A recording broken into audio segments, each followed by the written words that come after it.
Sud Radio, les vraies voix qui font bouger la France. 19h-20h, les vraies voix responsables. Bienvenue dans les vraies voix responsables. On est ensemble avec Philippe David jusqu'à 20h. Au sommaire de cette émission, le projet de budget 2024 adopté vendredi 10 novembre en première lecture de l'Assemblée nationale suscite des inquiétudes quant à son efficacité pour réduire la crise du logement qui sévit en France. Oui, selon un rapport du député Horizon François Jolivet publié en début de semaine, les mesures budgétaires inscrites dans la loi de finances 2024 actuelle semblent insuffisantes pour faire face à la crise nationale de la production de logements neufs. Et puis les chiffres sont inquiétants. On craint une perte d'emploi entre 550 000 et 300 000 emplois.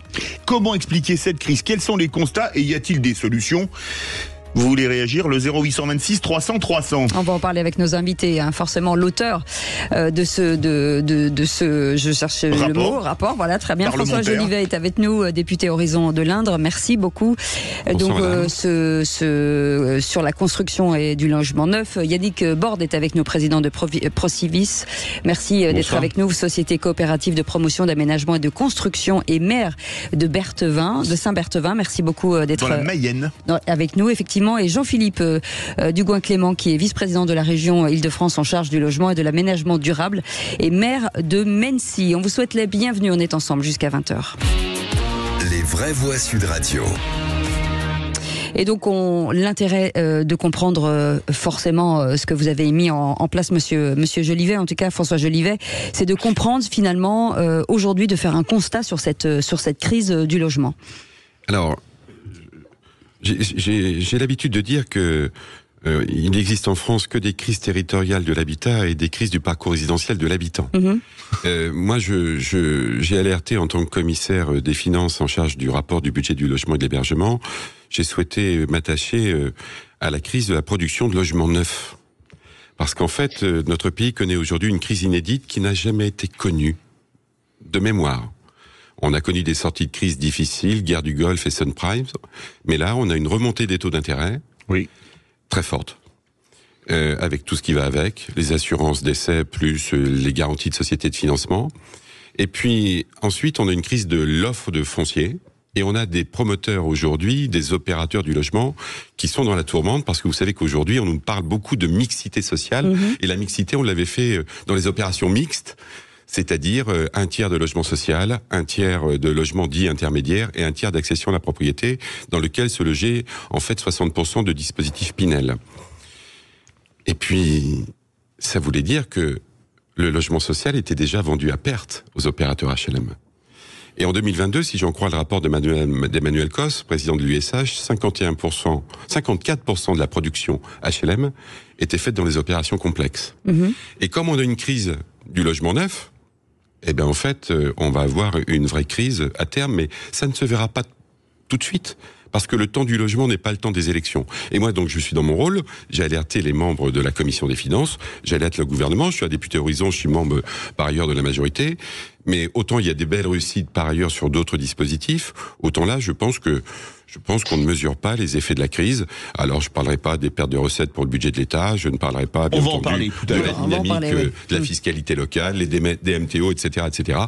Je pense qu'on va vivre quelque chose inconnu comme la crise que nous vivons aujourd'hui. Et Yannick Borde, vous êtes patron de président de Procivis, coopérative de promotion, aménagement et construction. Vous êtes également maire de Saint-Berthevin. C'est la faute à qui cette crise? C'est les banques, elles ne prêtent plus, ou alors les taux d'intérêt sont trop hauts et donc les gens passent le seuil de 30% d'endettement et ne peuvent plus acheter? On dit pas c'est la faute à Voltaire, c'est la faute à Rousseau, mais et quel est le rôle des banques déjà? Alors le rôle des banques, je vais revenir, mais la faute ou les causes, elles sont quand même multiples dans cette situation-là.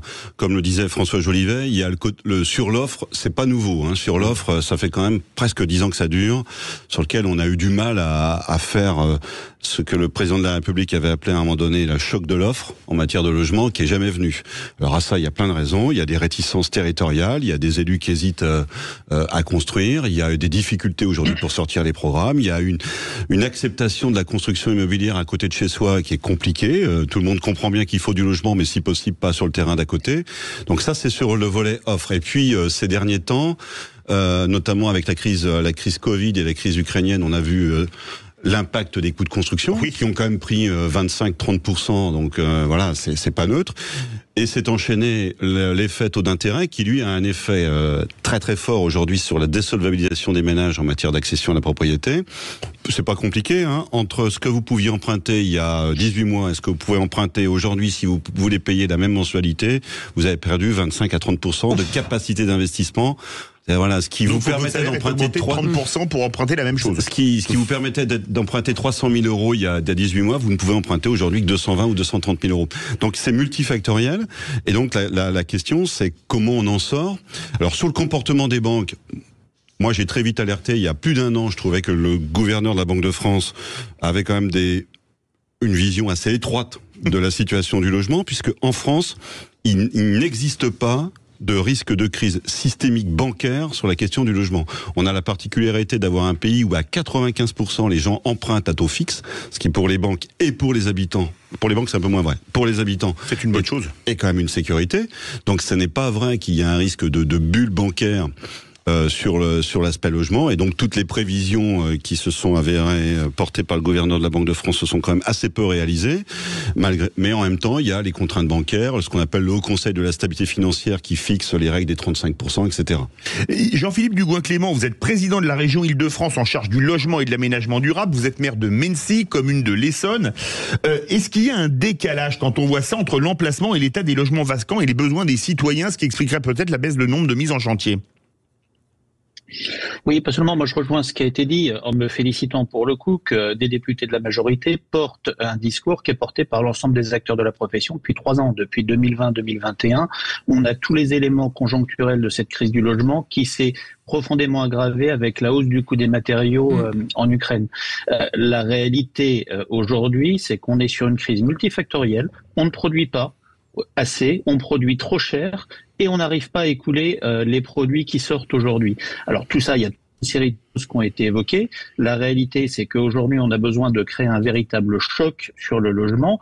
Et ce qui est énoncé dans le rapport de Monsieur Jolivet, c'est effectivement que la réponse budgétaire de l'État est insuffisante. Mais indépendamment de la question budgétaire, il y a énormément de choses qui peuvent être faites, qui doivent être faites pour relancer du logement. En plus, on a dans ce pays effectivement un décalage extrêmement fort. Vous savez, ça veut dire il y a 30 millions de logements peu ou prou en France. Il y en a un certain nombre qui sont inoccupés. Oui, mais ils sont inoccupés dans des zones dans lesquelles il n'y a pas de tension sur le logement. La réalité du logement, il dépend énormément des secteurs dans lesquels on se situe. Quand on est en Île-de-France ou dans un certain nombre de métropoles régionales qui ont des croissances démographiques et économiques fortes, la question du logement, c'est une problématique majeure. Et puis, fondamentalement, moi, quand on parle du logement, j'aimerais quand même qu'on vienne à la base. Le logement, c'est la question du pouvoir d'achat des Français. Le logement dans ce pays, c'est le premier poste de dépenses captif des Français. C'est un poste qui n'a cessé d'augmenter depuis 20 ans, plus vite que les revenus. Et surtout, c'est devenu un discriminant entre les Français parce que ce post-logement a augmenté de manière beaucoup plus forte pour les classes populaires et modestes et moyennes que pour les classes supérieures. C'est-à-dire que le logement, qui était un moyen d'intégration sociale, est devenu une source d'explosion sociale. Et moi, je crois profondément que si on n'est pas capable de relancer la production du logement et de la relancer à des prix acceptables, parce que le problème, c'est aussi la question du prix de sortie. On a devant nous une bombe sociale à retardement absolument terrible. On peut avoir un phénomène type gilet jaune suramplifié. Yannick Borde, inciter finalement les Français à rénover leur habitation plutôt que d'acheter du neuf. Là, on ne va pas non plus dans le bon sens, en fait. Je pense qu'il ne faut pas opposer les deux. C'est-à-dire que c'est une tentation en ce moment. Hein. C'est de dire il y a du logement vacant, on pourrait peut-être le restructurer et puis en faire du logement occupé. Il y a des choses sur le parc existant. Je pense que sur le parc existant, il y a un enjeu majeur. Autant moi, je suis très critique sur toute action conduite depuis 2017 sur la politique de la construction neuve. Autant sur le parc existant, il y a quand même des impulsions fortes qui méritent d'être corrigées, qui peuvent être améliorées. Mais il y a eu une vraie politique de construite. C'était peut-être, on a eu le renforcement des dispositifs de l'ANA, la création de MaPrimeRénov'. Donc voilà, il y a eu une volonté politique. Ce qui manque aujourd'hui, moi, il manque 2 choses à mon avis. Dans ce pays, on n'a plus depuis trop longtemps une vraie politique d'aménagement du territoire. Le logement, c'est une des composantes de l'aménagement du territoire. Et quand j'entends parler de réindustrialisation, on voit bien aujourd'hui qu'il y a une connexion entre logement et emploi qui devient cruciale, plus forte, on est tous responsables, hein, on l'avait peut-être un peu coupé, cette relation-là, elle réapparaît de façon assez forte. Et puis il y a un deuxième sujet, Deuxième question qui est pas tranchée, je trouve, et c'est un petit peu embêtant, c'est est-ce qu'on veut, dans ce pays, favoriser l'accession à la propriété, notamment l'accession sociale à la propriété. En 2018, il y a une disposition budgétaire, on s'en était ouvert et opposé avec François Jolivet à l'époque, qui était la suppression de l'APL à l'accession, qui à mon avis a été un mauvais calcul entre une économie faible du budget de l'État et une perte de chantier et d'opérations. Et puis là, il y a une menace très très forte sur ce qu'on appelle le prêt à taux zéro, qui va littéralement... J'ai dit tuer, moi, l'accession à la propriété. Oui, parce qu'on a sorti finalement les maisons... Alors, le prêt à taux zéro au 1er janvier prochain, on sort 97% du territoire, 93% du territoire qui ne sera plus éligible au prêt à taux zéro, et là où il y sera, on le concentre sur le collectif au détriment de la maison individuelle. Alors après, c'est tout l'autre débat sur la maison individuelle sur lequel on reviendra peut-être. François Jolivet, une question, vous qui êtes législateur en tant que député. En France, les banques n'ont pas le droit de prêter au-delà de 25 ans, a priori, pour des prêts immobiliers. En Angleterre, c'est 40. Est-ce qu'il faudrait augmenter pour baisser le taux de remboursement ? Mais c'est peu pratiqué. C'est pas pratiqué. Alors, c'est pas pratiqué. Autre chose. Si on parle donc de la crise de la no-band, donc la personne qui ne peut plus emprunter... aujourd'hui, je ne connais pas de règle qui fixe aux banques le fait qu'elles limitent la durée de l'endettement. À 25 ans. Alors, il y a des pratiques, et après, elles renégocient les prêts. Moi, ce qui me gêne le plus dans la posture bancaire, c'est qu'elle a écarté, en fait, des gens qui étaient des primo-accédants et qui souhaitaient être mobiles dans le parc, et elle a même écarté des investisseurs. On arrive à des absurdités, on vit chez les fous. J'ai quelqu'un dans mon entourage qui déclare 10 millions d'euros à l'IFI, qui a 10 000 euros par mois de ressources après impôt, et qui voulait acheter un appartement à son petit-fils de 100 000 euros à Angers, et on lui a dit, mais comme tu rembourses 4 000 euros tous les mois, je ne vais pas t'accorder le crédit, et j'ai plus la possibilité de donner de dérogation. Oui, c'est absurde. Et ça, on marche, vivons chez les dingues. Et je crois que l'électrochoc sur le financement doit venir sans doute pas trop par l'État, hein, mais le gouverneur qui est un homme autonome et qui décide quelque part de l'avenir de la politique du logement en France, puisque là il a les clés du financement, devrait se réinterroger sur les postures et sur la manière dont les banques pratiquent et appliquent telles des administrations dans leur plus grande appétence du respect de la règle, c'est-à-dire, non, monsieur. La personne dont je vous ai parlé est allée emprunter en Belgique et a fermé son compte dans la banque française. Vous restez avec nous dans quelques instants. On a fait le constat, on verra les conséquences forcément de cette filière. Et vous voulez réagir, 0826 300 300, on vous attend, on est ensemble jusqu'à 20h. Bienvenue dans les vraies voix responsables. On est ensemble avec Philippe David et nos invités jusqu'à 20h. On va revenir sur ce rapport du député François Jolivet qui est avec nous, publié début septembre sur ces mesures budgétaires inscrites dans la loi de finances de 2024. Pour revenir, pour ceux qui viennent de nous rejoindre, finalement, dans ce rapport, vous dites quoi ? Vous dites que tout ce qui est mis en place par le gouvernement ne sera pas suffisant pour faire face à cette crise qui est totalement inédite. Alors moi, je dis que pour sauver la production de logements neufs dans notre pays, les mesures aujourd'hui qui sont proposées, mais tout le monde peut apporter sa contribution, et la loi de finances définitive n'est pas votée, ça m'apparaît insuffisant. Insuffisant parce qu'en fait, si nous perdons les opérateurs qui construisent des logements neufs, eh bien, il n'y aura pas de rotation dans le parc, personne ne pourra accéder à la propriété, et nous aurons des difficultés extrêmement grandes dans le côté charnel qu'a le logement vis-à-vis des habitants. Puisqu'en fait, le logement, c'est d'abord un refuge, c'est un nid. Là, on ne peut rien envisager sans être à l'abri. Et sur cette partie-là de mon rapport, oui, je dis que c'est insuffisant. Et on va parler des conséquences. On parlera de l'emploi après, mais on va déjà parler de l'État et des collectivités locales. Jean-Philippe Lugoin-Clément, je rappelle que vous êtes vice-président de la région Île-de-France en charge du logement et de l'aménagement durable, maire de Mennecy, auteur du livre « L'habitat fait le cimotoyen » publié aux éditions de l'Aube.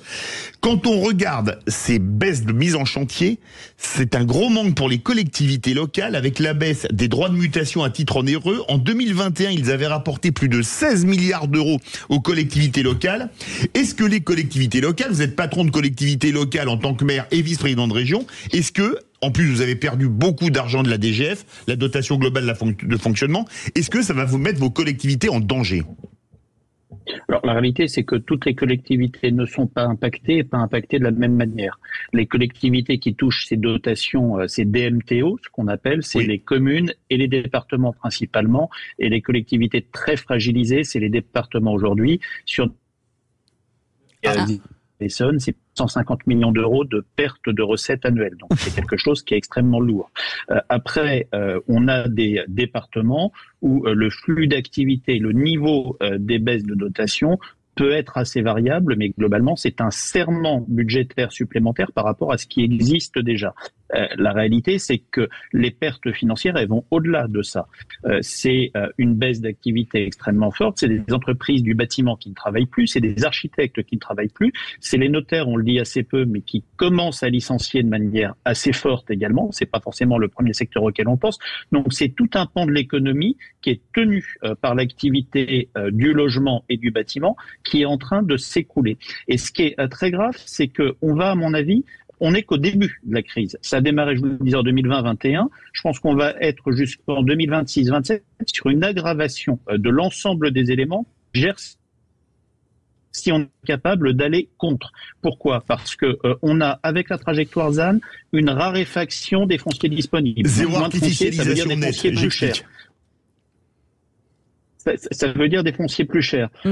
On approche des municipales. Si on va avoir beaucoup de maires qui, pour des questions électorales, vont limiter le phénomène de construction, on va rentrer dans ces périodes d'incertitude, ce qui est quelque chose d'important. On va avoir, vous savez, la sortie des passoires énergétiques, ce qui est une bonne chose environnementalement parlant. Mais ce qui pose quand même beaucoup de problèmes.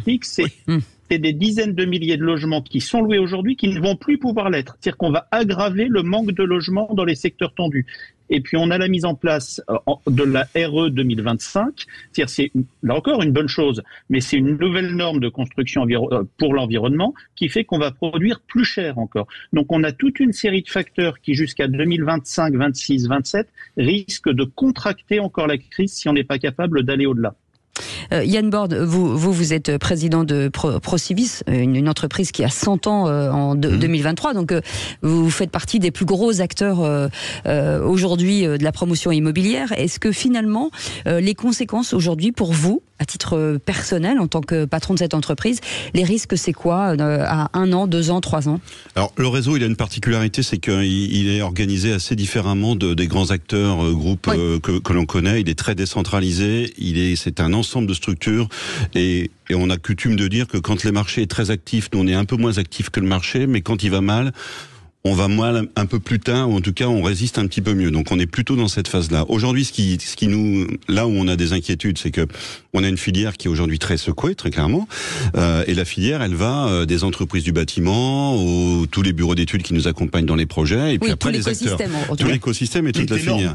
Et c'est cette filière-là qui est en train de se fragiliser, mais elle se fragilise un peu de façon décalée. Parce que moi, je suis très heureux que François Jolivet ait produit ce rapport, parce que les acteurs que nous sommes, nous on voyait quand même venir. On a dit ça depuis quand même un certain nombre de temps. On n'a pas nécessairement on a été écouté, pas entendu. Enfin bon, ça a mis un peu de temps à. C'est bien que les parlementaires aujourd'hui prennent ça en compte, et j'entends aussi par exemple Lionel Cos en ce moment sur ses positions, qui est en charge, qui est député majorité, président du Conseil national de l'habitat, aussi prendre des positions qui vont assez dans le sens de tout ce qu'on a alerté depuis des mois. Après, aujourd'hui, là où il va faire très attention, c'est que restructurer une filière bâtiment, c'est très compliqué. Olivier Saleron va communiquer dans les prochains jours une nouvelle estimation des impacts sur l'emploi dans le bâtiment, et quand ça va repartir, parce que ça va devoir repartir, puisque le besoin, il est réel. De toute façon, on n'a pas le choix. Voilà. Donc, à un moment donné, on pourrait se dire, après tout, peut-être que le besoin n'est pas là, donc c'est pas très grave. Non, le besoin, il est réel. Il est réel, il est multiple en fonction des territoires, il est divers. Et c'est vrai qu'on a toujours un peu le prisme de l'Île-de-France, qui est un cas très particulier. Mais aujourd'hui, depuis quelques mois, vous avez l'impression que quand vous arrivez sur n'importe quelle ville de France et de Navarre, vous avez un problème pour vous loger. Donc, c'est pas la même dimension, c'est pas la même problématique, c'est pas la même complexité, mais on a un vrai sujet à chaque fois. Donc, l'alerte que l'on a aujourd'hui, c'est attention de pas déstructurer complètement la filière. Les constructeurs de maisons individuelles ont été les premiers à disparaître. Il y a eu quand même des très grosses liquidations. Ça passe à peu près inaperçu parce que voilà, pour l'instant, il y a des systèmes de garantie qui jouent, mais on a quand même de pertes d'acteurs. Loïc Quentin, le président de l'AFNAIM, a annoncé qu'il y avait entre 600 et 700 agences qui avaient fermé depuis le début de l'année. Nous, on voit apparaître aujourd'hui des promoteurs en grande fragilité. Alors, on peut revenir aussi sur les banques, qui sont en train de tirer des tapis sur lesquels, à mon avis, il va falloir quand même faire attention à quoi on joue. Et donc, on a toute une filière qui est fragilisée. Et quand les maîtres d'ouvrage se cassent la figure, excusez-moi de le dire comme ça. Les entreprises du bâtiment, elles trinquent de façon brutale, mais de façon décalée, 6-12 mois, parce que votre opération est en cours. Oui, c'est un effet domino, de toute façon. Il y a un effet domino un peu décalé. C'est pour ça aussi qu'on a eu du mal, toute la profession, à parler d'une seule voix, et c'est pour ça aussi, et on a été, nous, un peu à l'origine, parce qu'on est un réseau assez atypique, présent dans à peu près tout, à créer, sans jeu de mots, ce qu'on a appelé l'APL au mois de juin, c'est-à-dire l'Alliance pour le logement, qui regroupe toutes les grandes fédérations professionnelles, parce qu'aujourd'hui, au moins la crise, elle a servi à ça. On parlait un peu en silo avant. Aujourd'hui, tout le monde a compris qu'on était interdépendants. Quand François Jolivet prenait l'exemple tout à l'heure de la mixité, aujourd'hui, vous pouvez pas être promoteur sans être partenaire de bailleurs sociaux. Quand vous êtes bailleur social, il faut travailler avec les promoteurs. Quand vous êtes promoteur, vous avez besoin des agences immobilières, etc. Donc, en tout cas, ça, c'est au moins intégré aujourd'hui et ça va permettre peut-être d'apporter des solutions plus constructives. Eh ben, on fait une petite pause. On revient dans quelques instants et on verra si les logements aujourd'hui, on peut forcément organiser quelque chose de mieux, parce qu'il y a quand même pas mal de logements vacants avec cette transition énergétique, avec finalement ce qu'on vous impose. Comment on peut faire pour que ce parc puisse être redistribué? On en parle dans quelques instants avec nos invités. 0826 300 300. Vous voulez bien entendu commenter. Vous êtes les bienvenus jusqu'à 20h. Sud Radio, les vraies voix qui font bouger la France. 19h-20h, les vraies voix responsables. On revient pour ce débat suite à ce rapport du député François Jolivet sur les difficultés que traverse le secteur du bâtiment en France. On est peut-être au début d'une crise terrible pour ce secteur d'activité, notamment du neuf. On est avec nous François Jolivet, député Horizon de l'Indre, auteur de ce rapport publié avant-hier. On a Yannick Borde, président de Procivis, société coopérative de promotion d'aménagement et de construction et maire de Saint-Berthevin. Et Jean-Philippe Dugouin-Clément, vice-président de la région Île-de-France en charge du logement et de l'aménagement durable et maire de Mennecy. Avant de retourner voir Jean-Philippe Dugouin-Clément, j'ai une question, Yannick Borde. On parle de 150 000 à 300 000 pertes d'emplois dans le bâtiment en 2024. Est-ce qu'on se dirige vers une catastrophe sociale dans le secteur du bâtiment et de la construction ?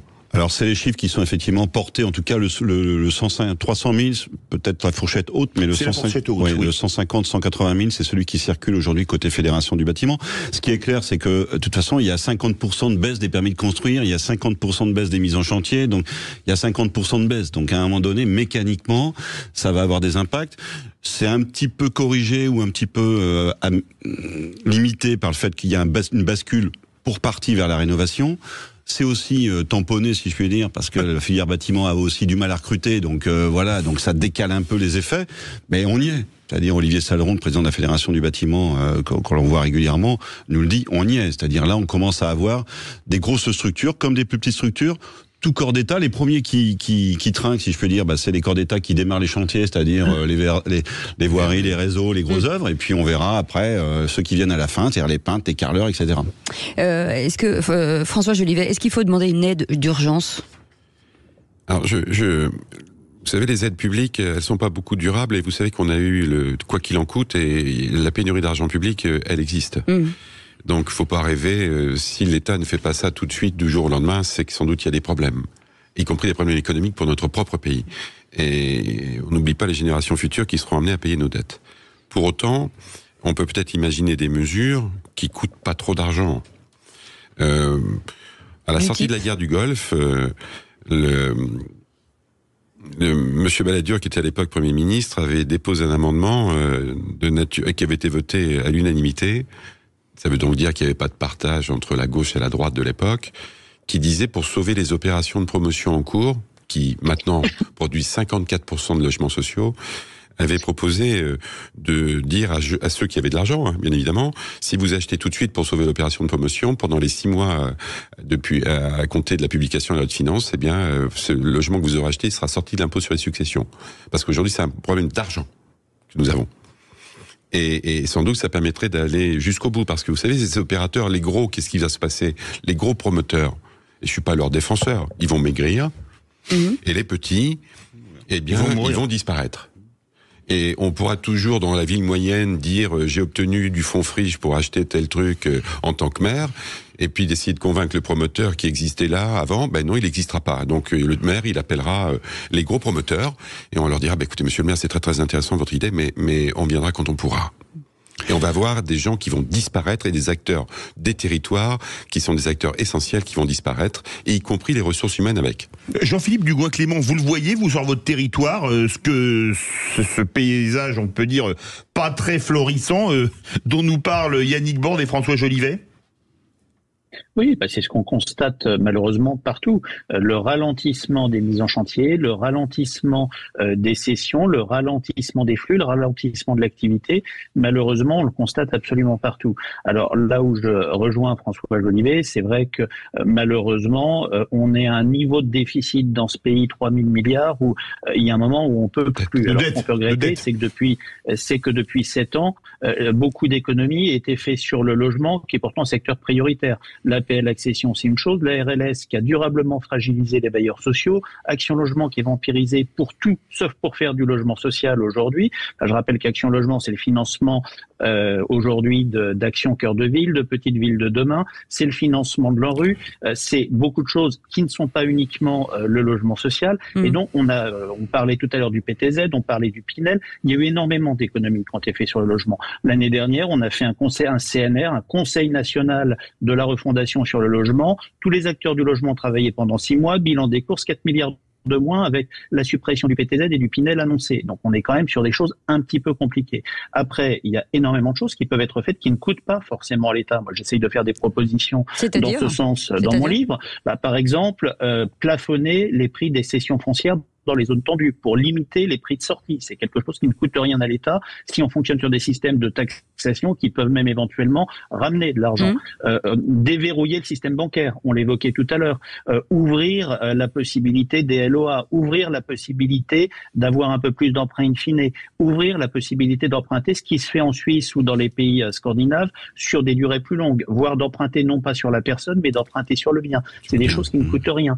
Permettre aux maires qui construisent d'attribuer les logements sociaux. Vous savez ce qu'on est en train de faire aujourd'hui, ce que la haute fonction publique de l'État est en train de faire? On est en train d'enlever les possibilités d'attribuer du logement sociaux aux maires. Aujourd'hui, quand vous êtes maire d'une commune, vous pouvez proposer des dossiers sur 20% du parc. Le reste, c'est des habitants qui ne viendront pas de votre commune, qui sont proposés par l'État sur les logements en rue, sur Action Logement, ça vient d'ailleurs.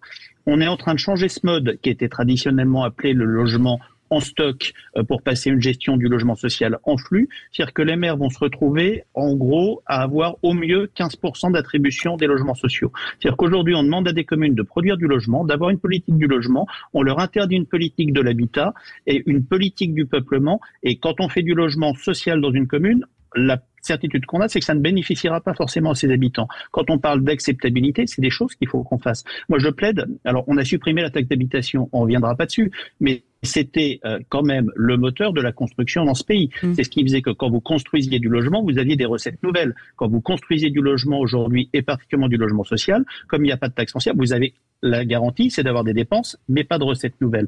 Moi, je plaide pour qu'on crée un pacte de confiance entre les collectivités et l'État. C'est qu'on indexe les ressources des collectivités sur leur prise de population, leur développement économique, ce qui n'est pas le cas aujourd'hui.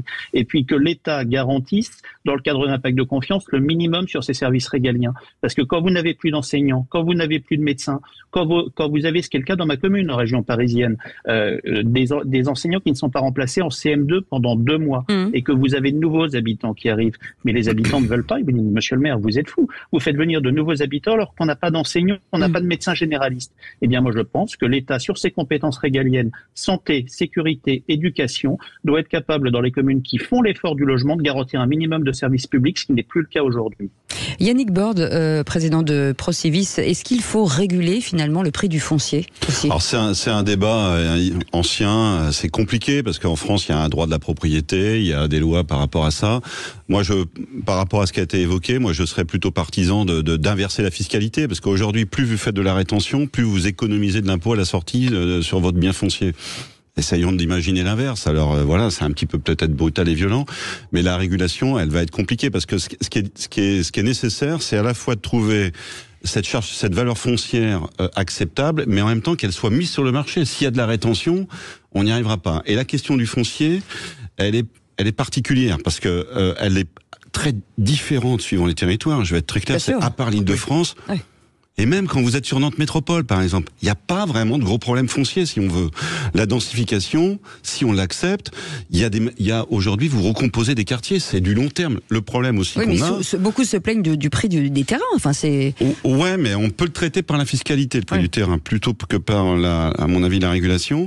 Mais surtout, ce qu'il faut arriver, c'est à faire en sorte que ce terrain vienne sur le marché. S'il vient pas sur le marché, on construira pas. Et ça ramène à la question de la densification. Tout à l'heure, l'un d'entre vous a évoqué le terme de ZAN, zéro artificialisation nette. Tout ça, c'est à faire. Le problème qu'on a, c'est qu'en France, il n'y a pas de politique foncière. Il n'y a pas de politique foncière publique. Il y a des villes. Prenez la ville de Rennes, qui est un exemple d'une vraie politique foncière qu'on partage ou qu'on partage pas. Je pense qu'il y a des éléments qui sont durs dans la politique conduite à Rennes, mais depuis 40 ans, à Rennes, il y a une vraie politique foncière. C'est de l'investissement, c'est du long terme, c'est pas le temps des élus, c'est sûr que le maire qui achète le terrain, en général, il verra pas ce qui se passe dessus. Mais voilà, c'est une politique qui est assez faible, avec des outils publics qui sont, suivant les territoires, très inégaux et des puissances très diverses. Faut rester avec nous, on fait une petite pause et dans quelques instants, la suite de nos débats. C'est les vraies voix responsables. On parle d'immobilier aujourd'hui avec nos invités. On est ensemble jusqu'à 20h, à tout de suite. Sud Radio, les vraies voix qui font bouger la France, 19h-20h, les vraies voix responsables. Les vraies voix responsables, un sujet très intéressant justement sur le logement neuf et pas que, sur ce rapport très intéressant de François Jolivet publié au début de semaine sur les mesures budgétaires inscrites dans la loi de finances 2024 et pas mal de choses. Donc François Jolivet est avec nous, député Horizon de l'Indre. En tout cas, merci d'être venu chez nous ce soir. Yannick Borde aussi est avec nous, président de Procivis, société coopérative de promotion d'aménagement et de construction, et maire aussi de Saint-Berthevin. Et puis Jean-Philippe de Gouin-Clément, vice-président de la région Île-de-France, en charge du logement et de l'aménagement durable, maire de Mency. Pardon, vous avez des cartes de visite qui sont très très longues. Et vous vouliez réagir justement sur François Jolivet, sur ce qu'a dit Jean-Philippe du Gouin-Clément tout à l'heure. Et Yannick Borde. Voilà, je voulais réagir... Parce qu'en fait, Yannick Borde a parlé du foncier, des difficultés, de l'inversion de la fiscalité. Moi, j'aurais précisé sa pensée parce que ça fait partie de mes propositions. En France, on a organisé la rétention foncière. Plus vous parce que je lui posais la question, pour ceux qui viennent de nous rejoindre, s'il fallait réguler justement ce foncier. Et on cherchait des moyens qui ne coûtent rien à l'État, parce qu'il ne faut pas ignorer la situation financière de l'État. Là, ce serait un accélérateur de recettes, si j'ose dire, puisque en France, on a organisé la rétention foncière. Plus vous détenez un bien longtemps, moins vous payez de plus-value. Oui. Eh ben, on pourrait se dire, plus on le vend vite, moins il y a de plus-value. Y compris pour quand c'est un logement qui est de l'investissement locatif, par exemple. Pour tout. Déjà, les organismes HLM, lorsqu'ils achètent du foncier, il y a ce bénéfice-là, c'est-à-dire que celui qui vend un organisme HLM ne paie pas de plus-value, mais là, il faudrait le généraliser. Le but, c'est quoi? C'est de dynamiser finalement le marché? C'est de faire en sorte que ceux qui détiennent un bien construit ou un bien foncier libre de construction, soient invités à le vendre tout de suite. On pourrait imaginer aussi que les successions qui durent aille plus vite et que le notaire en charge de succession doit la déposer dans un délai de 2 ans, et si au bout de 2 ans quelqu'un veut la contester, il la conteste. Parce qu'on a aussi beaucoup de fonciers qui sont immobilisés et qui pourrissent sur pied quand ils sont bâtis. Et ça, c'est insupportable dans les territoires ruraux notamment, alors que par ailleurs, il y a des acheteurs. Donc ça, c'est insupportable, ça ne coûte rien. Ce qu'il faut, c'est faire en sorte que les opérateurs, quels qu'ils soient, puissent avoir des biens dont ils doivent avoir à s'occuper. Et aujourd'hui, il faut sauver les opérateurs et trouver du foncier. Jean-Philippe du Gouin-Clément, est-ce qu'une bonne mesure, par exemple, ce serait de remettre, je vais pas me faire que des amis, la taxe d'habitation, puisque la taxe foncière a flambé pour les propriétaires, et que en plus l'investissement locatif, ça rapporte 4-5%, au mieux 7%, c'est pas l'investissement le plus mirobolant qui existe. La réalité, je l'ai dit, aujourd'hui on paye beaucoup d'erreurs du début du premier quinquennat sur le logement. Maintenant, la question de la taxe d'habitation, je ne sais pas quel président ou quel gouvernement ira faire campagne pour dire on va vous recréer une nouvelle taxe. Ça, je pense qu'on ne le refera pas, on ne le recréera pas, y compris si c'était une erreur du point de vue de la production du logement. Après, moi, je pense qu'on peut parfaitement jouer sur une mise en lien des dotations de l'État par rapport aux prises de population. Aujourd'hui, pour faire simple, les dotations de l'État, elles vont être attribuées aux communes en fonction de la population de la commune, du potentiel fiscal par habitant et du kilométrage de voirie. La question de l'évolution de population ne rentre pas en ligne de compte. Donc, à budget constant, on pourrait très bien imaginer, c'est pas forcément quelque chose qui fera plaisir à tout le monde, mais un système de plus et de moins. Mais on a besoin de recréer un lien intéressant là-dessus. D'autres théories, c'est d'aligner une partie de la TVA ou de retrocéder une partie de la TVA sur la construction du bâti neuf aux collectivités pour donner cet intérêt financier. Bon, la réalité, c'est que la TVA, c'est une recette one shot, c'est pas une recette pérenne. C'est un petit peu la difficulté à laquelle on est confronté aujourd'hui. Sur la question de la mobilisation du foncier, et c'est vraiment un sujet. Vous êtes pour la régularisation, réguler le prix du foncier. Pour la régularisation, oui. C'est ce qu'on défend à l'UDI avec Hervé Marseille. Et après, il peut y avoir différentes façons de le faire. Ce que évoquait François Jolivet est une solution. La question du droit de propriété, dans quelle mesure, c'est assez discuté là-dessus, mais on peut également imaginer des surtaxations par rapport aux plus-values, par rapport à des cessions au-delà d'un certain tarif au-dessus des domaines. On peut augmenter l'action des établissements publics fonciers. C'est les établissements publics d'État, il y en a un dans chaque région, qui sont mandatés, missionnés pour servir les communes, pour aller remembrer du foncier et les revendre sans faire de marge, sans faire de bénéfices, pour permettre la sortie de foncier à des prix maîtrisés. Quand on prend l'établissement public foncier francilien, l'année dernière, c'est l'équivalent de 7000 logements qui ont été rendus possibles grâce à des interventions foncières. Mais il va falloir aller plus fort sur ces outils-là pour aller chercher du foncier. Parce que la réalité est quand même qu'on va, et c'est une très bonne chose, faire plus de densification, respecter une évolution environnementale qui fait qu'on va moins étendre. Mais ça veut dire que c'est des terrains rachetés qui souvent sont morcelés, qui souvent sont construits, souvent sont quasiment toujours construits. Donc on est sur des opérations plus longues et plus coûteuses. Et puis on doit aller aussi sur une simplification des droits de préemption et des droits d'expropriation des communes. Je pense que là-dessus, on n'est plus à l'époque des demi-mesures. Vous savez, aujourd'hui, vous avez des gens qui travaillent, qui dorment dans leur voiture. La réalité, c'est ça. Moi, en tant que maire, je reçois des gens qui bossent, qui sont au SMIC ou un peu plus, et qui dorment dans leur voiture, qui vont faire 1 ou 2 nuits en appart-hôtel pour pouvoir se doucher, avoir une nuit correcte dans la semaine. Mais c'est ce qu'on a aujourd'hui, parce qu'on ne produit plus de logements, parce qu'on est dans un monde qui est devenu totalement égoïste, et que depuis quelques années, le logement est devenu la variable d'ajustement budgétaire de Bercy au lieu de devenir une priorité nationale. Yannick Borde, président de Procivis, une réaction? Je pense que ce qu'il faut comprendre, c'est qu'on a 2 temps, c'est-à-dire qu'il y a un moment conjoncturel, et puis moi je pense qu'on est aussi dans quelque chose de plus profond sur le changement de la politique du logement. Le moment conjoncturel, ça peut être quoi la solution? Nous, on en porte une très forte, et je m'adresse devant ceux qui vont voter le budget, c'est de revenir sur cette suppression du prêt à taux zéro, qui certes coûte un peu plus cher aujourd'hui à l'État. On nous sort, Bercy nous dit, il n'avait pas d'effet de levier très fort. D'accord, quand un prêt à taux zéro, quand les taux de marché sont à 1, c'est sûr que l'effet de levier, on comprend qu'il n'est pas très élevé. Quand les taux sont à 5, là, on voit que c'est un vrai sujet. Donc, cette volonté sur le moment, de supprimer le prêt à taux zéro aujourd'hui, de le resserrer en plus que sur le collectif, on n'a pas eu le temps de parler beaucoup de la maison individuelle, mais l'anti-maison individuelle, c'est quand même quelque chose. On la fait plus comme avant, la maison individuelle. Faut arrêter de délirer en pensant qu'on fait de la maison individuelle sur 3 mètres carrés de terrain. C'est fini ce temps-là. Donc, retrouvons des équilibres et retrouvons des discussions plus sereines sur tout ça. Mais le prêt à taux zéro, revenons dessus. Et pour finir, nous, on a bien conscience qu'il y a un impact budgétaire fort. Donc, essayons d'imaginer l'après. L'après, nous, on a fait une proposition dans le cadre du CNR qui a été un peu tuée, c'est de dire au lieu qu'il soit à 0, il peut peut-être être bonifié. Et peut-être qu'on peut travailler sur ça prend un peu plus de temps. Donc il y a le conjoncturel et il y a le plus long terme. Le mot de la fin en 45 secondes. Allez, écoutez, 1 minute. Alors, le prêt à zéro, moi j'avais proposé de le généraliser sur tout le territoire français pendant 1 an pour faire face à cette crise.